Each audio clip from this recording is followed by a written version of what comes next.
મારી મુન્દ્રા જિલ્લા પંચાયત વિસ્તારમાં સોલર એલઈડી લાઇટ માટે 15મા નાણાં પંચમાં 10% જિલ્લા આયોજનમાં 5 લાખની ગ્રાન્ટ ફાળવેલી હતી.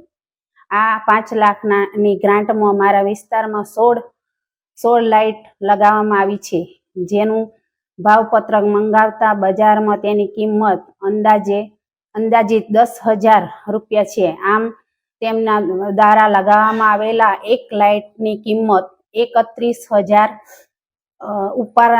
ઉપરાંત થાય છે, જેથી કરીને ખાલી મારા ઉંદરા મત વિસ્તારમાં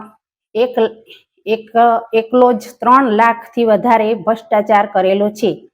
આમ આખા જિલ્લામાં 45 લાખ ઉપરની સોલર એલઈડી લગાવેલ છે.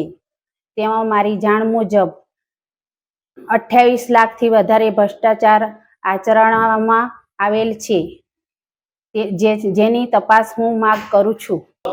અમારા મહીસાગર જિલ્લામાં વિરોધ પક્ષના નેતા રૂપલબા સોલંકીએ જે આક્ષેપ કર્યો છે, એ ગ્રાન્ટમાં 15મા નાણાં પંચની 10% ગ્રાન્ટમાં જિલ્લા સભ્યોએ પોતપોતાના વિસ્તારમાં 5 લાખ રૂપિયા ફાળવેલા હતા.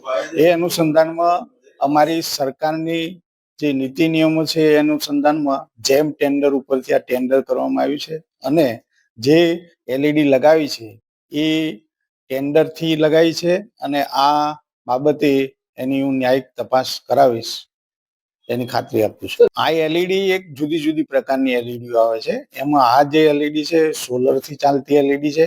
હવે એ જે લગાવી છે અમારા અધિકારીઓ પણ એનું નિરીક્ષણ કરશે અને પછી એની તપાસ કરી અને જે તે ખુલાસો કરીશું.